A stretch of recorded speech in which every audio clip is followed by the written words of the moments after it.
Assalamualaikum warahmatullahi wabarakatuh. Selamat pagi anak-anak. Apa kabarnya hari ini? Mudah-mudahan Anda semua dalam keadaan sehat ya. Hari ini kita akan belajar tema 1, pertumbuhan dan perkembangan makhluk hidup.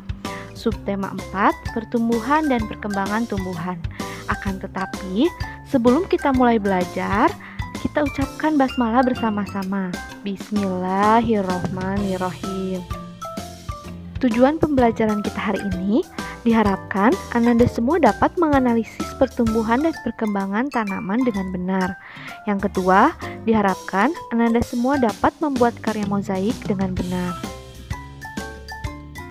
Yang pertama, kita akan belajar mengenai pertumbuhan dan perkembangan tumbuhan. Pertumbuhan pada tumbuhan. Nah, ada beberapa faktor yang mempengaruhi pertumbuhan tumbuhan. Yang pertama adalah faktor internal, yaitu faktor yang terdapat dalam tubuh tanaman tersebut. Misalnya genetik yang berasal dari induknya yang dapat menentukan sifat, bentuk tubuh, warna bunga, rasa buah, dan lainnya. Yang kedua, ada yang disebut hormon, yaitu zat yang berperan dalam mengendalikan berbagai fungsi tanaman tersebut. Nah, yang kedua, ada yang disebut faktor eksternal, yaitu faktor yang terdapat di luar tubuh tanaman, meliputi nutrisi berupa pupuk, cahaya matahari, air dan kelembaban, suhu udara, serta kesuburan tanah. Selanjutnya, kita akan belajar mengenai perkembangbiakan pada tumbuhan. Nah, anak-anak, perkembangbiakan tumbuhan itu bertujuan untuk melestarikan tumbuhan itu sendiri. Perkembangbiakan tumbuhan dibagi menjadi dua, yaitu perkembangbiakan secara alami dan perkembangbiakan secara buatan. Perkembangbiakan alami adalah perkembangbiakan yang dilakukan oleh tumbuhan itu sendiri. Nah, ada beberapa cara yang dapat dilakukan, yaitu dengan biji, tunas, umbi, dan spora. Yang pertama, perkembangbiakan alami dengan biji. Nah, anak-anak, tumbuhan yang melakukan perkembangbiakan alami dengan biji, contohnya pada pohon mangga, jeruk, dan semangka. Jadi, biji yang ditanam akan berkembang menjadi kecambah, kemudian menjadi tumbuhan baru yang tumbuh berbunga dan berbuah. Kemudian, dalam buah tersebut terdapat biji yang nantinya akan berkembang lagi menjadi tumbuhan baru. Nah, perputaran tahapan tersebut disebut dengan siklus hidup atau daur hidup. Yang kedua, perkembangbiakan alami dengan tunas. Contohnya pada cocor bebek dan pohon pisang. Nah, anak-anak, tunas adalah anakan yang tumbuh di dekat tumbuhan induknya. Misalnya, tunas yang tumbuh di daun induknya seperti pada tanaman cocor bebek yang tunasnya tumbuh di tepi daun, sehingga nanti pada tepi daunnya akan tumbuh tanaman yang baru. Nah, yang kedua, tunas yang tumbuh dari batang yang ada dalam tanah seperti pada pohon pisang. Yang ketiga, perkembangbiakan alami dengan umbi. Nah, perkembangbiakan alami dengan umbi ini dibagi menjadi 3, yaitu umbi batang, umbi lapis, dan umbi akar.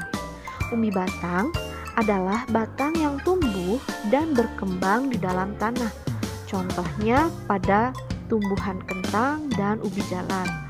Yang kedua, umbi akar, yaitu akar yang tumbuh membesar karena berisi cadangan makanan, contohnya pada wortel dan singkong.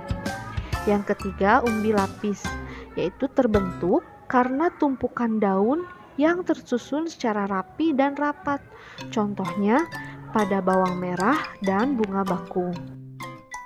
Yang terakhir, perkembangbiakan alami dengan spora, contohnya pada tumbuhan paku-pakuan, lumut, dan jamur.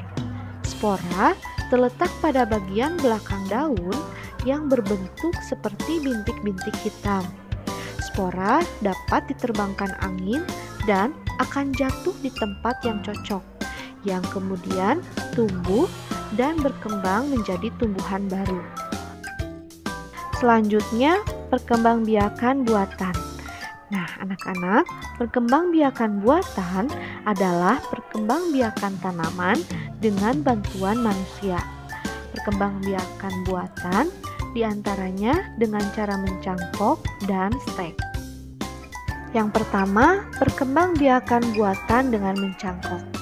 Mencangkok adalah perkembangbiakan dengan cara mengelupas kulit batang dan membungkusnya dengan tanah agar tumbuh akar pada bagian tersebut.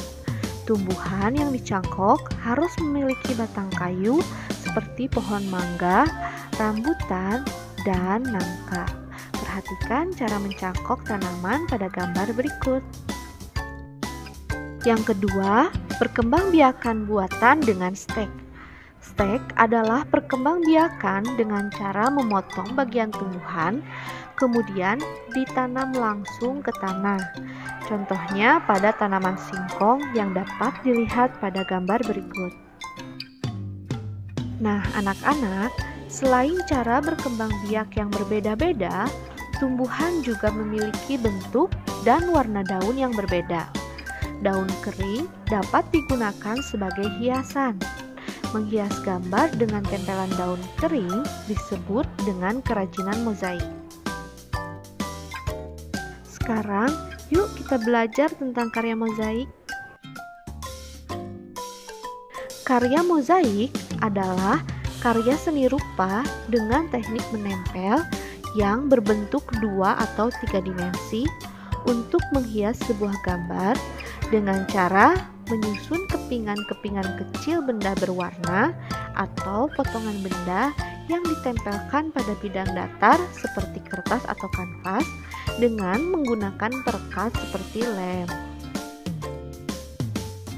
Kepingan-kepingan kecil yang dapat digunakan untuk menyusun sebuah mozaik dapat berupa potongan kertas, biji-bijian, cangkang telur, kancing, dan daun kering. Nah, anak-anak, karya seni mozaik hanya menggunakan satu jenis materia atau bahan saja dalam satu gambar, berbeda dengan kolase atau montase. Alat dan bahan yang dibutuhkan untuk membuat karya mozaik dari daun diantaranya bidang datar seperti kertas, kanvas, dan lain-lain. Kemudian, kepingan atau potongan daun kering, serta alat perekat seperti lem. Langkah-langkah cara pembuatan karya mozaik dari daun adalah sebagai berikut. Yang pertama, ambillah beberapa helai daun kering, kemudian robek daun kering menggunakan tangan atau gunting. Nah, selanjutnya tempelkan potongan daun tersebut pada gambar yang akan dihias. Nah, anak-anak, sekarang tugas kalian adalah membuat karya mozaik dengan menggunakan daun kering pada gambar bunga matahari, seperti contoh gambar berikut. Anak-anak, sekian pembelajaran hari ini. Terima kasih Ananda semua sudah mengikuti pembelajaran dengan baik. Kita tutup dengan mengucapkan hamdalah bersama-sama. Alhamdulillahirobbil alamin.